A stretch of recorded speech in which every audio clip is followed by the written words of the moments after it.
People always think horror stories are just that, stories. Stuff made up to scare you for fun. But this one isn't made up. I lived it. And to this day, I still don't have an explanation for what happened in that house. It was December 2019, and my family had just moved to a remote farmhouse in northern Pennsylvania. We were leaving behind city life for something quieter, simpler. My mom had inherited the property from a distant uncle we barely knew. She always said it felt like a blessing. In hindsight, I think it was a curse. The house was old, like creaky floorboards, dusty bookshelves, oil lamp in the corner kind of old. There were 5 rooms, but it was the attic that got my attention the day we moved in. It had one of those pull-down ladders and a weird smell. Not mildew, but something older, almost sweet and rotten at the same time. At first, I didn't think much of it. We moved in, unpacked, and settled into life. My room was directly under the attic. I only noticed that detail because almost every night after midnight, I would hear something above me. At first, it sounded like footsteps, then dragging, sometimes scratching. My dad said it was probably a raccoon or squirrels. He even tossed some traps up there, but they never caught anything. One night, about 2 weeks in, I woke up suddenly at around 2:30 in the morning. It wasn't a sound that woke me, it was silence, like oppressive silence. You know how houses at night have a kind of low hum? This time there was nothing. No wind outside, no creaking, no pipes, just dead, unnatural quiet. Then I heard it, a whisper directly above my bed. Not a voice, more like breathing through clenched teeth, soft, rhythmic, and absolutely not mine. I froze. Every hair on my body stood up. It was like my body knew what was about to happen before I did. I stayed still, holding my breath, waiting to hear it again, and I did. Closer this time, just above me, like someone or something was crawling on the attic floor, slowly, directly over my bed.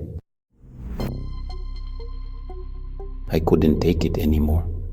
I jumped out of bed, grabbed my flashlight, and went to the hallway. The attic ladder was right outside my door.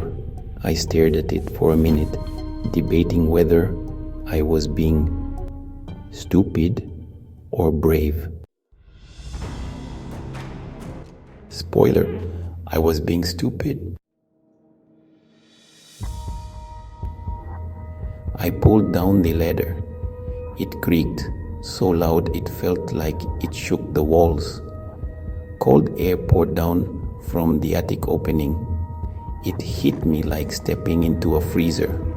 Still, I climbed up, slowly, flashlight in hand. I scanned the beam across the attic, just old boxes, insulation and shadows, but then the flashlight flickered. Just once. When it came back on, I saw it. In the far corner of the attic, something crouched. It was pale, almost white, with a gaunt, human-like body, except its limbs were too long, too thin. Its eyes reflected the light like a cat's, but were sunken deep into its skull. And its mouth, God, its mouth was wide open, like it had been caught mid-scream, except No sound came out. I didn't scream. I couldn't. I backed down the ladder so fast I missed the bottom step and hit the floor hard. That thud finally woke my parents. I told them everything. They were half asleep, annoyed, and wrote it off as a dream mixed with exhaustion. My dad went up to check and said there was nothing there, but he did mention the attic was freezing, even though the house heater was on full blast. I didn't sleep in my room after that. I moved to the living room couch, claiming I liked the space better, but the truth, I couldn't handle being under that attic anymore. A few days later, we had a snowstorm. Power went out for the night, so we lit candles and tried to stay warm. Around midnight, while everyone was asleep, I heard the attic door creak open on its own. I froze. No wind, no draft, just creaking. Then I heard something coming down the ladder. Slowly, step by step. It was heavier than before, like whatever was up there had grown bolder or bigger. I didn't wait around this time. I grabbed my phone and ran to the car outside. Sat there with the engine running until sunrise. The next morning, I begged my parents to leave.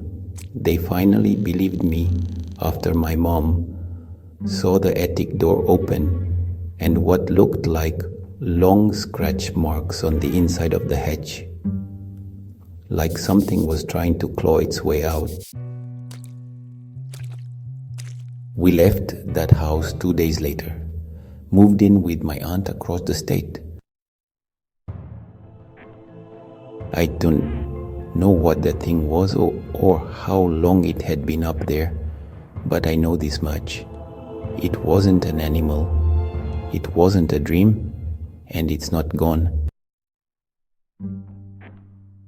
Because sometimes, late at night, I still hear it, that soft, scratching sound coming from the ceiling. Silent